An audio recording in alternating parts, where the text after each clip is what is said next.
I love going to the market and just seeing what's fresh, what's in season, and then just coming home and taking everything and making something delicious with it. So today I'm going to make tomato crostini with whipped feta. What it is crostini toast, and then I'm going to make a creamy feta spread, and on top I'm going to put those delicious cherry tomatoes. It's a great combination. So I'm starting out with 6 ounces of feta, 2 ounces of cream cheese. I want to be sure it's really room temperature so it mixes in well. Process these two together just for a minute, just until they're combined. Okay, now some good stuff. 1/3 cup of olive oil. That should be perfect.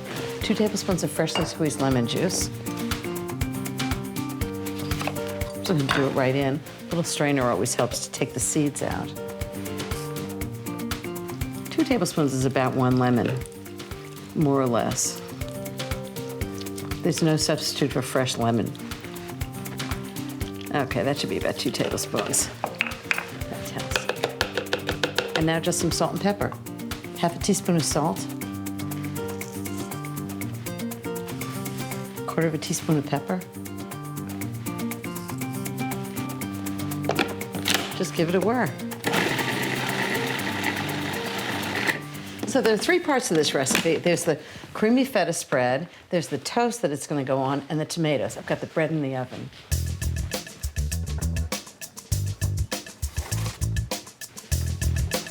So what I did for the crostini is I took a baguette, I sliced it diagonally about 1/2 inch thick, and then brushed it with olive oil and baked them at 425 for about 6 to 8 minutes, just until they're crisp. Okay, that's the crostini, next the tomato topping. Okay, in a small bowl, put together 2 tablespoons of minced shallots, 2 teaspoons of minced garlic, and 2 tablespoons of good red wine vinegar. And if you have the time, just let that sit for about 5 minutes so the vinegar really gets into the shallots. When the time's up, add 1/3 cup of good olive oil, a teaspoon of salt, and 1/2 teaspoon of pepper.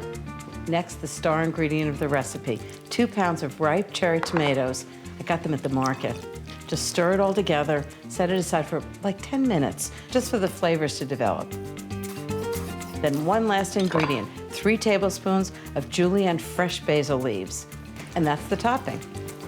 So all the elements are ready. All I have to do is assemble the crostini, and then I get to show Jeffrey what our visit to the market produced. Jeffrey and I went to the farmer's market this morning and got great ingredients. I'm making tomato crostini with whipped feta. So I've got all the elements all together, and I'm just assembling them. So there's a little toast, and the whipped feta, and the tomatoes right on top, with fresh basil. It's gonna be delicious. And a few pine nuts. Right on the tray. Those look good enough to eat. I'm gonna make a few more. I have lots of crostini, too many for this, but I always like to have some around for soup. I like to for dips or just for snacks. As soon as I get this all assembled, I'm gonna bring them into Jeffrey. He's been working really hard on this book. And I'd say he needs a treat. A couple of pignoles, just a couple of basil leaves, just nice julienne. Just stack them up, roll them up.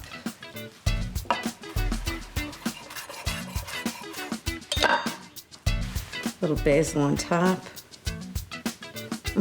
Basil smells so good. I think he's gonna love what we got at the farmer's market. Hi, sweetie. I don't want you claiming I'm starving you to death while you're working. Oh, I'm wasting away here. So it's a crostini and whipped feta and tomatoes that we got at the farmer's market. Oh, that looks unbelievable. I hope you love it. Is that good? Just fantastic. My late friend Anna Pump used to make these incredible tomato tarts at her specialty food store, Loaves and Fishes. I always thought it looked so daunting to make, but I got up my courage, I asked her for the recipe, and I made it. And you know what? It wasn't scary at all. So I'm gonna show you how to make it. First, I'm gonna make the crust. So I'm gonna start with 2½ cups of flour. It's just all-purpose flour. And when you're measuring flour, just lighten it. And then dip your cup in like that, and just level it off, right into a food processor. It's actually Anna who taught me to make pastry in a food processor, too. I miss her. That's 2.5. Okay, 2.5 cups of flour, 1 teaspoon of salt.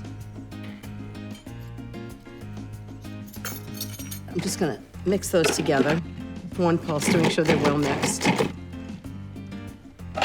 I have 12 tablespoons of very cold diced butter. It's about 3/4 inch dice. I'm just gonna pulse it. You want the butter the size of peas in the flour. Just wanna make sure that butter isn't completely incorporated because the water in the butter, when it hits the heat in the oven, is what expands and makes flaky pastry. Okay, the next thing is 2 egg yolks. Go right in.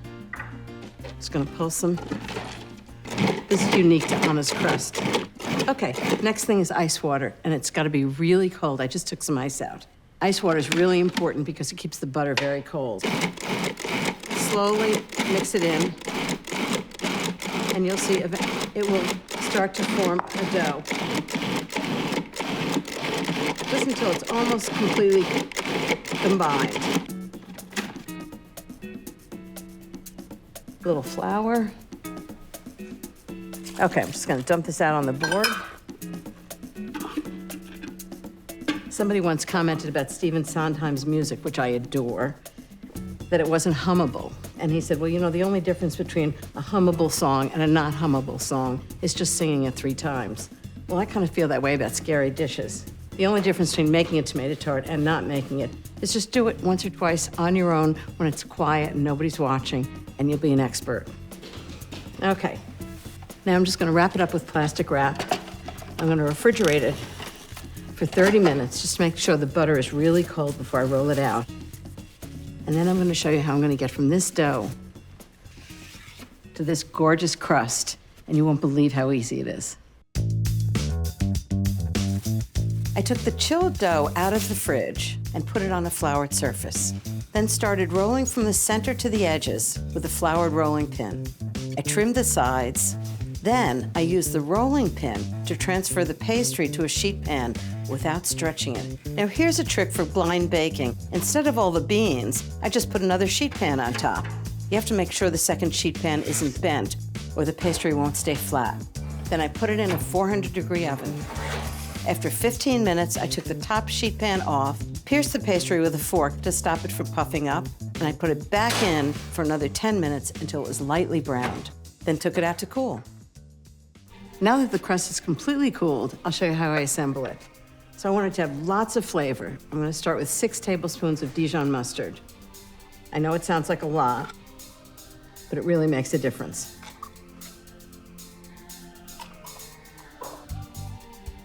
So just spread it out with a brush. And the next thing is 3/4 of a pound of Gruyere cheese, which is a lot. In order to get 3/4 of a pound of Gruyere, what you want is a 1-pound block of Gruyere. After you cut off the rind, it'll be 3/4 of a pound. You can grate it by hand, but it's so much faster than the food processor. I use a carrot grating disc. I'm gonna hold back about 1/2 cup so I can put it on top of the tart. And I'm gonna put 1/2 cup of grated Parmesan on too. So now the combination of the Gruyere and the Parmesan is really fantastic. I know it looks like a cheese tart so far, but it's gonna be a tomato tart, I promise. And these are the tomatoes. Let me show you how I made them. I put a cup of parsley in the food processor with 1/2 cup of coarsely chopped fresh basil leaves, 3 large garlic cloves, and a tablespoon of fresh thyme leaves, a teaspoon of kosher salt, and a teaspoon of pepper. Processed them, and then with the motor running, poured 1/2 cup of olive oil through the feed tube and processed it until it was combined. Then just poured the mixture over 2.5 pounds of cored and sliced red tomatoes and tossed everything together gently to coat the tomatoes. Next, I'm gonna do the assembly, and trust me, that's not scary either. And when you're done with this tart, your friends are gonna say, "You made that yourself?" Feels really good. I'm gonna drizzle on a little bit of herbed olive oil. One of the important things about this is you can use red tomatoes, you can use heirloom tomatoes, but it's really important that they're all the same size. Okay, that's the herb oil, a little of the Gruyere that I saved right on top. It's gonna melt into the tomatoes. A little bit of Parmesan cheese, give it a little spice. And this is gonna go into the oven, 375 degrees for 30 minutes, and this is gonna be one glorious tomato tart. So I think the tomato tart is done. Oh, this is just gorgeous. Sometimes I just cut it right in the pan, serve it in the pan, very casual. But if you want it to look a little more professional, I transfer it to a board and cut it right on the board. So I'm just gonna cut it right across. You need a big knife for this. I think 3 pieces across. This is great with the salad. Really nice summer lunch. It's always funny to me when somebody wants to compliment something you made at home, they say, that looks really professional. But if you want to compliment something somebody bought at a bakery, they say, that tastes so homemade. It's such a contradiction. So around here we say, homemade by professionals. These are really big squares, but it's lunch. And I can't wait till it's served. So I've got 1 sheet of puff pastry. I'm just gonna unfold it onto the board. Flour the board a little bit, flour the pastry, and then just roll it out to 11 by 11 inches square. It was a miracle when I discovered puff pastry, because it always comes out right. Okay, instead of fancy equipment for cutting out tart shells, I use a saucer. It's 6 inches in diameter. Cut this with a knife. I wanna make sure these still stay cold. Now what I'm gonna do is I'm gonna take this little paring knife and just cut a 1/2 inch border around each of the pastries. And what that's gonna do is allow the edge to puff up a little bit so it's a little more like a tart. And then I'm gonna put the filling inside that edge. Don't go all the way through, you don't wanna separate it. Okay, and the next thing I'm gonna do is I'm gonna dock it, which means that I'm gonna take a fork and make little holes just inside the circle. It keeps the whole thing from sort of puffing up, and I want it to stay flat like a tart. And these little holes can go all the way through. When it bakes, they'll close up. Okay, now it's time to see how the onions are doing. Oh, they're smelling fantastic. I've got 2 cups of onions and some garlic. Just saute them together in a little oil so they're just starting to caramelize. Okay, now I'm gonna season it. I need some salt and pepper. A splash of white wine, give it a little more flavor. That's not good. And I'm gonna add some fresh thyme. I just love that combination of onions and thyme. I use Reggiano Parmesan. It's the best Italian Parmesan, and it's really worth using. It has so much flavor. So I'm gonna grate 2 tablespoons of Parmesan. Put 1 tablespoon at the bottom of each tart, and then put more on top. That should be it. So right inside the circle, so it doesn't prevent the edges from puffing up. Okay, next the onions. So a little bit of onion on each tart. I'm just gonna crumble a few tablespoons of goat cheese on top of the onions. Just roughly. It's all gonna melt together. It's about 1 ounce for each tart. Okay, that's the goat cheese. Next, a slice of tomato. So 1 big thick slice, about the size of the circle, about 1/2 inch thick, right in the middle. Look how fabulous that looks. To make sure that the tomato cooks and browns nicely, I'm just gonna do a little brush of olive oil on top of it. Just brush the top of the tomato. Just make sure that it cooks beautifully, since it's the major thing in the tart. Okay, the next thing is some fresh basil leaves. And now, even more Parmesan. I'm gonna do vegetable peeler and big shavings of Parmesan right on the top. And what this is gonna do, it's gonna look like Parmesan on the top. And it'll bake right into it, it's just wonderful. Roast tomatoes with pesto and Parmesan is happily one of those dishes you can make all year round.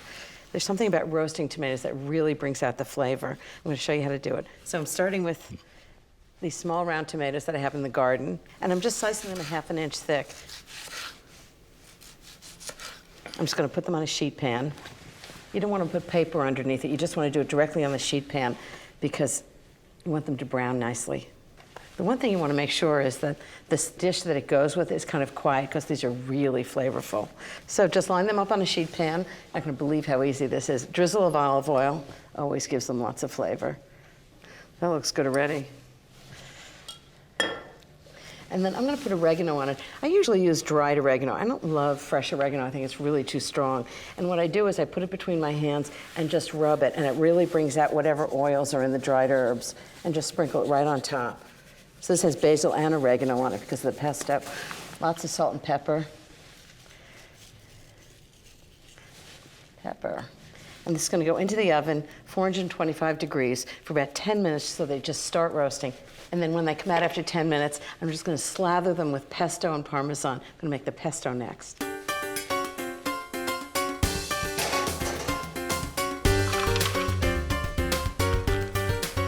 So I've got a quarter cup of walnuts, quarter of a cup of pinoles, and lots of garlic. So 3 tablespoons of garlic.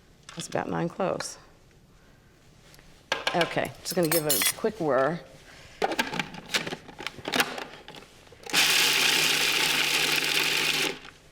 Next, lots of basil. So I need 5 cups of fresh basil leaves. Okay, now I need a teaspoon of salt, 1 teaspoon of pepper, and just give it a blitz. Then I'm going to put in lots of olive oil. Already smelling like pesto. Okay, next is 1.5 cups of olive oil. This is what makes it into a sauce, which is really what pesto is. I use good California olive oil. I think it's got a nice fruity flavor. Sometimes olive oil can be kind of turpentine-y or a little bitter. I don't like that flavor in olive oil. So just pour it in slowly, the way you would make mayonnaise, so it gets absorbed into the sauce. And the last thing is lots of Parmesan cheese. So I'm going to put in about a cup of Parmesan cheese. It's actually ground. I think it's a better way to measure it, grinding it rather than grating it. Just give it a last whir. And it's done. And I think the tomatoes are ready too. Take each one, just put a little dab of pesto on each tomato. Doesn't that look fantastic? And then I'm going to put Parmesan cheese on top. About a 1/2 cup of Parmesan cheese, just sprinkle on top. It's going to get all bubbly and delicious. It's going to be fantastic. Okay, into the oven, keeping it at 425 for another 7 to 10 minutes. And it's going to be kind of browned and bubbly and so delicious.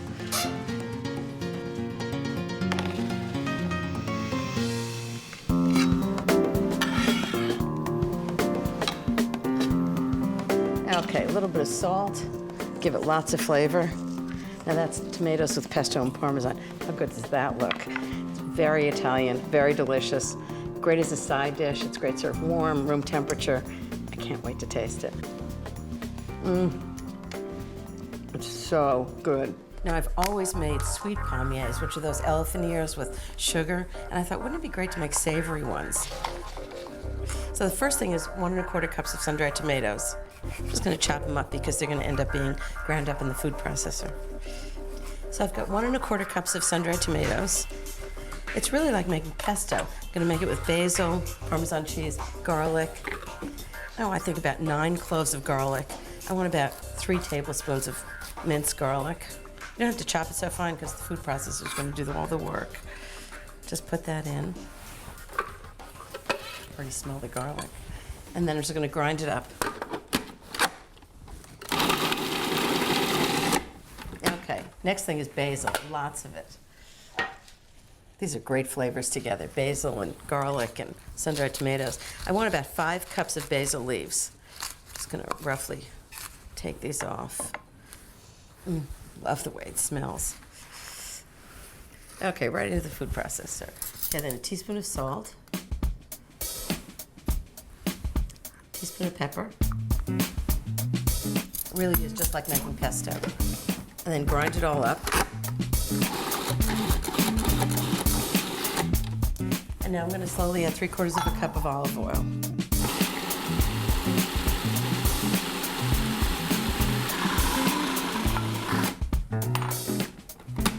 And a cup of grated Parmesan cheese.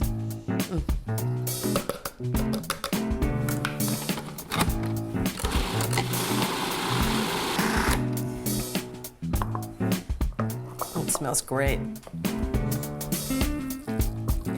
Tomato and basil and garlic. I wonder if it'd be good over pasta.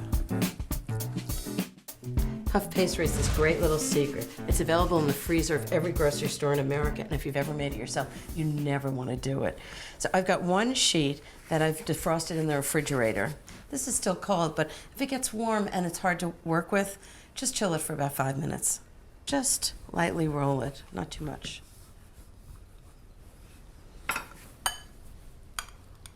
So I'm going to take some of the sun-dried tomato pesto and just put it right on top.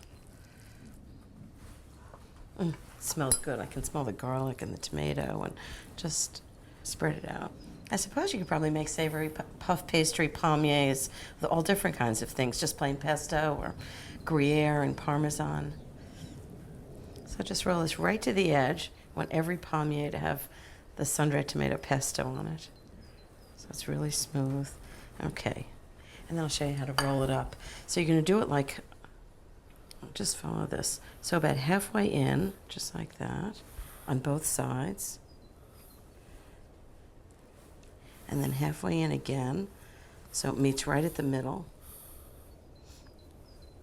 So what happens is those layers of butter, when the heat from the oven hits the layers of butter, the water evaporates and it causes the pastry to really puff up. And that's why it's called puff pastry. And then you just fold it over just like that. Okay, that's a nice little package. So just slice about 3/8 inch slices. It's like between 1/4 and 1/2. Well, they don't look like much now, but I think they're going to taste great.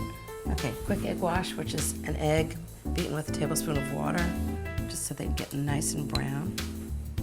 These are going to bake at a really hot temperature, about 400 degrees, for about 10 or 11 minutes. I'm going to flip them halfway through so they get nice and brown and crisp on both sides. These are going to be really good. How gorgeous is that?